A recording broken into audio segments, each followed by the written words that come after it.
I'm Brandon Martin, your Republican candidate in Arizona's 2nd District. I'm going to be releasing a series of videos called the Liberty Patrol, where I bring in experts in certain fields and guests or supporters for my campaign to talk about relevant issues going on in our district or facing our nation. I ask you to join me, share with your friends, like us on Facebook and YouTube, and let's get informed so we can get this country moving in the right direction. With me this morning is Dr. Mark Russell, graduate of the University of Oklahoma College of Medicine in 1985. He completed his residency in preventive medicine, received his Master's of Public Health from the University of Arizona in 1989. He has practiced and been involved in population health for 31 years, a subject matter expert in his field, resident in CD2. Good morning. I would like to introduce Dr. Mark Russell. Thank you for joining me here. I appreciate it. It's great. And right now everyone is hearing a lot about COVID. It's all over the news. It's on everyone's mind, from businesses to individuals.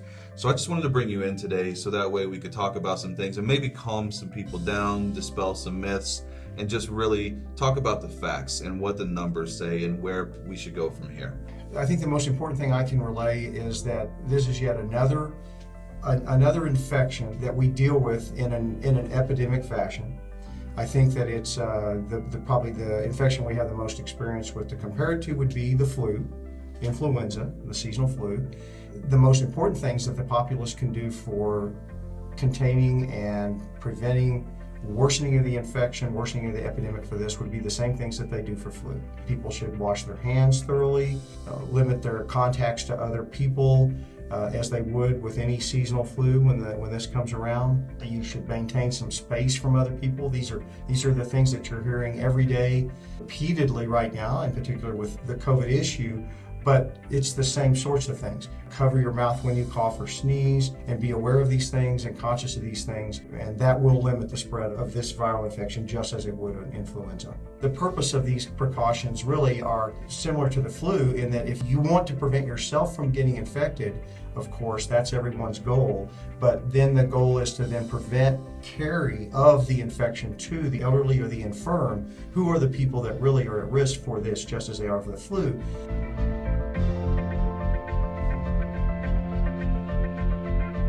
The biggest myth that I've been trying to dispel among people, friends, associates, social media contacts is that there is a belief that if anyone, and I'll use the term anyone, is infected by COVID, that this is a death sentence. There truly are people that are terrified of contracting COVID because they've been led to believe by the near hysterical reaction that we've seen in the media that contracting this virus is going to be a death sentence. This is going to kill them. And the reality is that unless you are elderly and suffer from some pre-existing pulmonary conditions or cardiovascular conditions, that it is highly unlikely that you're going to die. And in fact, a significant percentage, we're finding now that a significant percentage of the people that contract COVID are asymptomatic, or they have very minimal symptoms, just a runny nose, some mild cold symptoms. Only about 20% of the people that contract COVID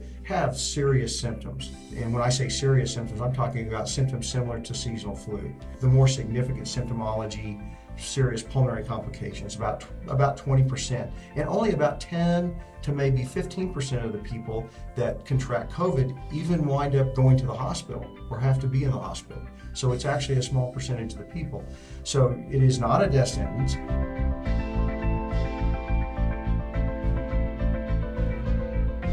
For the majority of people that contract this virus, it's going to be either they're going to be asymptomatic or they're going to have very minimal symptoms similar to a common cold.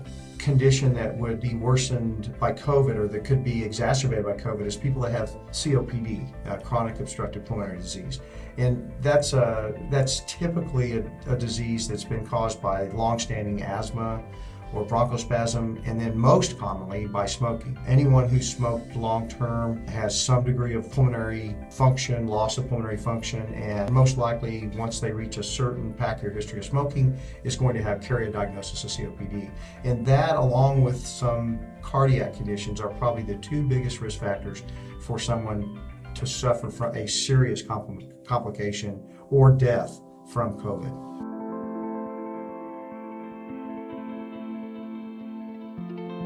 COVID is a virus that we believe originated and is harbored in animals. There's been a little bit of press out there saying that they believe this might have been a manufactured virus in a virology lab in China. I've seen that out there. The research that I've found in looking at the data shows that construct of this virus looks to be not laboratory produced. There are features on the virus that would suggest that it was not produced in a laboratory, that in fact it comes from animals, and that probably the best they can tell by looking at the DNA, if you will, of the virus itself and the RNA of the virus, the genetic components of the virus, they look at that to see that it probably came, best guessed, from bats or a couple of other animal species. But number one on the list is bats. I don't know if I can say it dispels the fact that it was produced in a laboratory, but it certainly is strongly suggestive that it was not produced in a laboratory, that it did transfer into the human population from animals. The coronaviruses have been around for several decades. We've known about them, and we've seen various, over the years, we've seen some outbreaks of the virus, small outbreaks of the virus over the years, and some bigger ones, in fact, but nothing to this point with the numbers, with the raw numbers of this particular infection. It's been around, we're aware of it, it's been kept isolated and only used for experimental purposes in labs, but in this case, we've had one that transferred into humans and it's become an epidemic, and then now a pandemic, and we're having to deal with that. It is a novel virus. It's not a virus that we've seen or has been presented to the human population until this particular infection.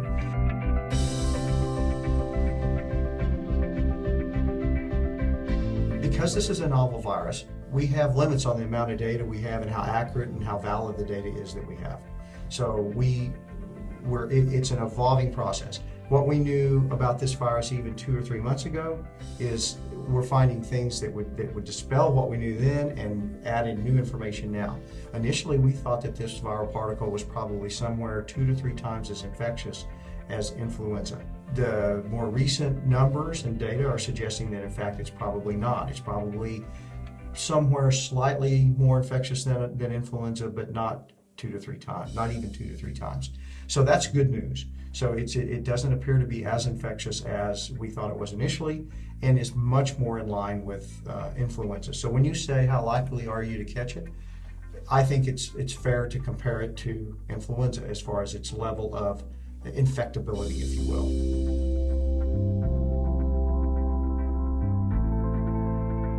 That's being obviously looked at very intensely right now. Just to give a kind of a broad comparison between the United States and Italy, we know that the Italian population has been hit very hard by this virus. And there's a number of factors I believe are in play here. One is their population is a little bit over 10 years older. The average age of their population is about 10 years older than the United States. They have a higher incidence of smoking. There's more people in their population smoke. I mentioned COPD and the lung issues that occur with complications of this disease. They have a socialized healthcare system. There's clearly evidence that they weren't prepared and didn't have the capacity to handle the influx of patients that they had coming in and still have coming into their facilities and taxing their healthcare delivery system. The United States is younger. I should also mention population density. The density is significantly higher in Italy. The United States is more spread out. I think that lends itself to less transmission of the virus, of any virus, any infectious. There are less smokers, maybe a more generally healthy population, definitely a younger population. And I would add that that's even when you look at the comparison between the different states in the United States, that we see this similar thing happening. The states with the higher population densities already seem to be harder hit. New York is an example. It is a challenge for those countries. They're fighting to meet it. I would probably make a comment here about the United States and where we are currently at this point. You might be led to believe, looking at what you see in the media right now, that our healthcare system is already being heavily taxed by the virus. Actually, other than maybe a couple of the centers with the highest population density in geographies with the highest population density, there's really no challenge to our system yet. And I can use, for example, Pima County. We've had a small number of cases in Pima County. We've only had one handful of cases that have been hospitalized in Pima County. So this virus at this juncture is not challenging our local delivery system. It's not challenging our state's delivery system at this juncture. Most of the country, it's not challenging. It is yet to challenge their healthcare delivery system in any way. I mean, only one to 1.5 patients out of 10, somewhere between 10 and 15% of the patients even require hospitalization. And at this time, the numbers of people that are infected that we've identified have not presented any significant challenge to the system.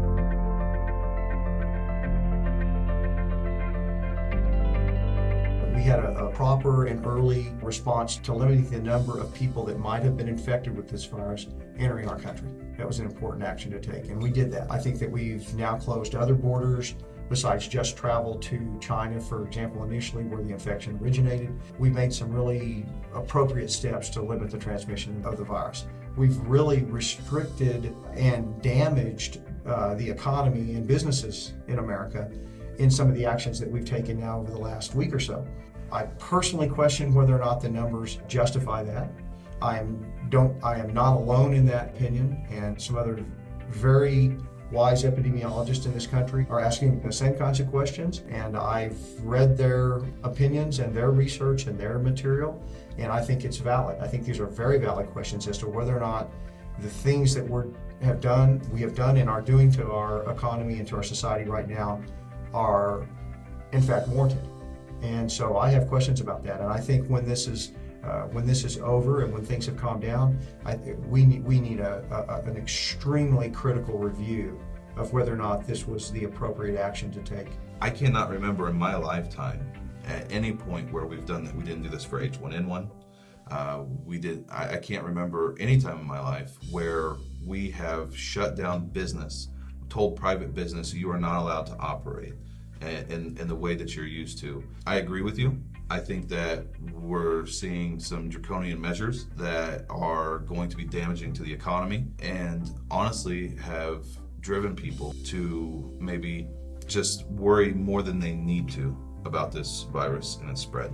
I would agree. I think that we might have handled this by isolating and quarantining the susceptible individuals to a much greater degree rather than restricting what would be the otherwise healthy population and causing the damage. And you said alluded to the potential damage to the economy. It's already happened. I mean, we see it.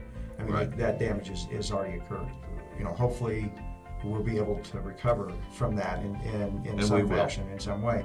And so, yeah, I think that's that response. It's certainly, when this is finished, it will deserve a very thorough and a very critical review in order to determine whether or not that it was an appropriate response, it was an over response, and whether we should ever do something like this again for this. Because you're right, we've never done it for any previous infection, obviously in my lifetime either. We've had some pandemics that have occurred that, based on the numbers, could compare to this.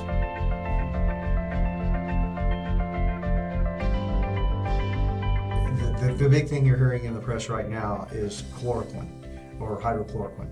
And the quinine compounds have been used for years to treat malaria, for right. decades, not just years, decades, right. right? So for 60 years or so, we've been using them to treat malaria. So they have some complications, they have some risks. They're not without risk and without complication, but overall, they're very inexpensive and they're basically a very safe drug to use. Physicians are using them. President Trump has talked about the use of the medications. Dr. Anthony Fauci has mentioned that we need to have controlled studies to determine whether or not they actually definitely work. We need clinical trials to show that they work. I agree with that 100%. The off-label use of this medication is occurring already in the sickest of these individuals that are suffering from COVID in hospitals, in ICUs.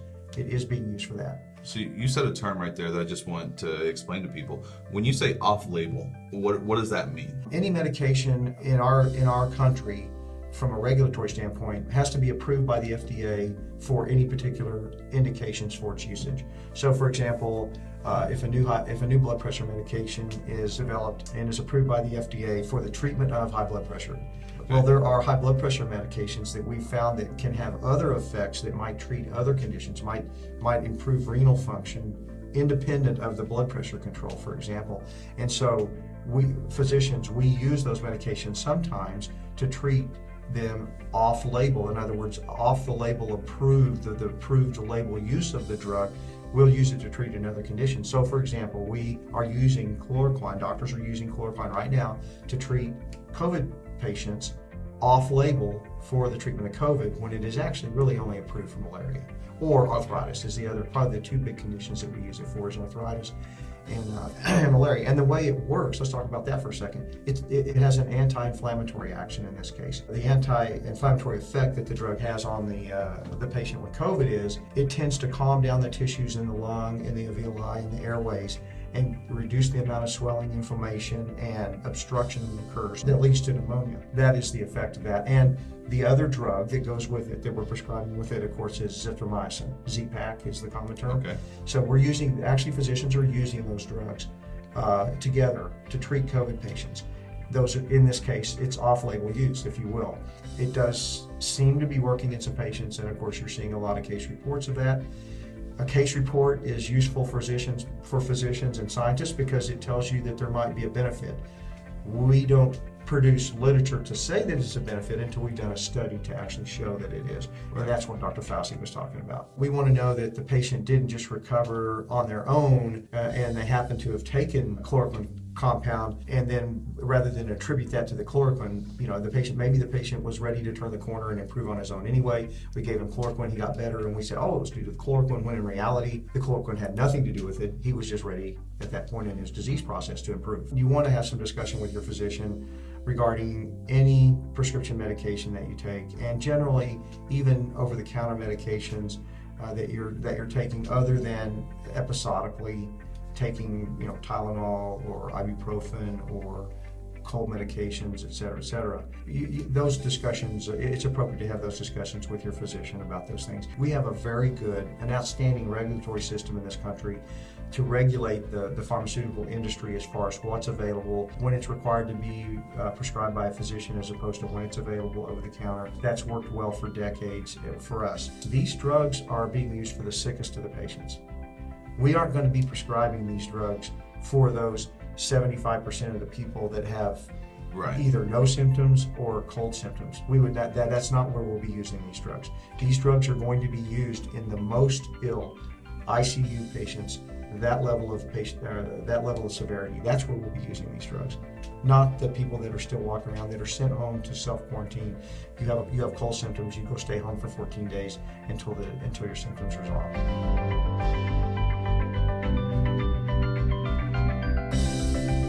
In general, some of the comments I already made regarding the fact that this is not a deadly disease for an otherwise healthy person. This is, in fact, for a majority of the patients that contract this disease, it's nothing more than a cold. For some percentage, maybe another, say 10 to 15% of the people, it's more like the flu. And for only about 1 in 10 people that contract this disease is it even requiring a visit to the hospital and or maybe a short stay in the hospital, if you will. So if you're otherwise healthy, the fear that's been and the panic that have been instilled in the population, in my opinion, is uncalled for. And so I would tell people, relax, live your life, do the things we talk about to help prevent the disease and prevent the transmission of the disease. And if you were unfortunate enough to contract it, you're most likely going to have minimal to no symptoms, and you're going to recover without any issue. Well, so these are all good things. I hope that the folks out there that are watching this or sharing this on their own social media with family who might have questions, I hope that they come away with this feeling more informed, maybe comforted a little bit hearing from an experienced medical professional like yourself. I know for me, always hearing from a doctor, a subject matter expert, is just, that's what's reassuring. I'm Brandon Martin, and I approve this message.